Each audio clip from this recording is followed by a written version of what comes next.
सूचना केवल हमारे विचार हैं, वित्तीय सलाह नहीं। निर्णय लेने से पहले खुद शोध करें।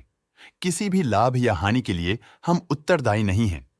WS इंडस्ट्रीज इंडिया ने अपनी नई शेयर होल्डिंग रिपोर्ट्स रिलीज की हैं, जो फाइनेंशियल ईयर की क्वार्टर और पहले हाफ को कवर करता है, जो जून 31 ST 2024 तक चलता है। ये रिपोर्ट कंपनी के शेयर्स की डिटेल्ड जानकारी देता है, जिसमें promoters, promoter groups, foreign investors, public investors और सरकारी एंटिटीज शामिल हैं। प्रमोटर्स शेयर होल्डिंग 2024 के मार्च में 58.53% से इंक्रीज होकर 2024 के जून में 62.89% तक का इंक्रीज देखा गया है। इस इंक्रीज से साफ होता है कि प्रमोटर्स का कंट्रोल कंपनी पे और मजबूत किया है। पब्लिक हेल्थ शेयर्स का परसेंटेज 2024 के मार्च में 41.32% से 2024 के जून में 36.99% तक डिक्रीज हो गया। इस डिक्रीज से साफ है कि इस टाइम पीरियड में कंपनी में पब्लिक का हिस्सा डिक्रीज हुआ है।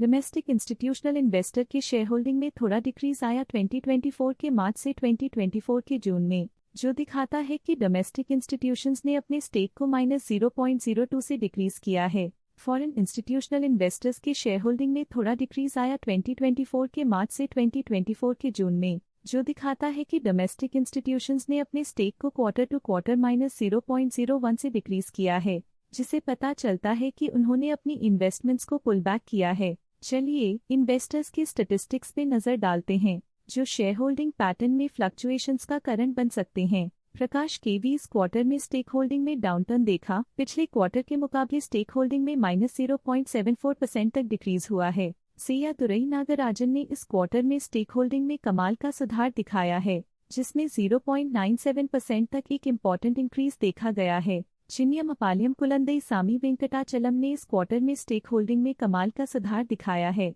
जिसमें 0.53% तक एक इम्पॉर्टेंट इंक्रीज देखा गया है। सत्यमूर्ति आनंदवादी वेल ने इस क्वार्टर में स्टेक होल्डिंग में कमाल का सुधार दिखाया है, जिसमें 0.53% तक एक इम्पॉर्टेंट इंक्रीज देखा गया है। चिन्यम अपालियम कुलंदई सामी बाला सुब्रमण्यम ने इस क्वार्टर में स्टेक होल्डिंग में कमाल का सुधार दिखाया है, जिसमें 0.58% तक एक इम्पॉर्टेंट इंक्रीज देखा गया है। अरविंदन ने इस क्वार्टर में स्टेक होल्डिंग में कमाल का सुधार दिखाया है, जिसमें 0.58% तक एक इम्पॉर्टेंट इंक्रीज देखा गया है। ममता पी ने इस क्वार्टर में स्टेक होल्डिंग में कमाल का सुधार दिखाया है, जिसमें 0.83% तक एक इम्पॉर्टेंट इंक्रीज देखा गया है। त्रिनेवा इंफ्रा प्रोजेक्ट्स प्राइवेट लिमिटेड ने इस क्वार्टर में स्टेक होल्डिंग में कमाल का सुधार दिखाया है, जिसमें 1.1% तक एक इम्पॉर्टेंट इंक्रीज देखा गया है। Investor education and protection fund IPF की फाइनेंशियल परफॉर्मेंस में एक सिग्निफिकेंट डिफरेंस देखा गया है, जो -0.09% है। भाग्यश्री शेखर की फाइनेंशियल परफॉर्मेंस में एक सिग्निफिकेंट डिफरेंस देखा गया है, जो -0.26% है। आनंद मोहन की फाइनेंशियल परफॉर्मेंस में एक सिग्निफिकेंट डिफरेंस देखा गया है, जो -0.24% है। हितेश रामजी जावेर की फाइनेंशियल परफॉर्मेंस में एक सिग्निफिकेंट डिफरेंस देखा गया है, जो -0.31% है। एन कौशल्या के पास पिछले क्वार्टर में कोई नंबर ऑफ शेयर्स नहीं थे, लेकिन करंट क्वार्टर में इनकी नंबर ऑफ शेयर्स 1.69% है। बैंक्स ने अपने हिस्से को पिछले क्वार्टर में 0.14% से डिक्रीज करके 0.12% पे ले आए हैं। ये कंसेक्यूटिव क्वार्टर्स में -0.02% स्टेक्स डिफरेंस दिखाता है।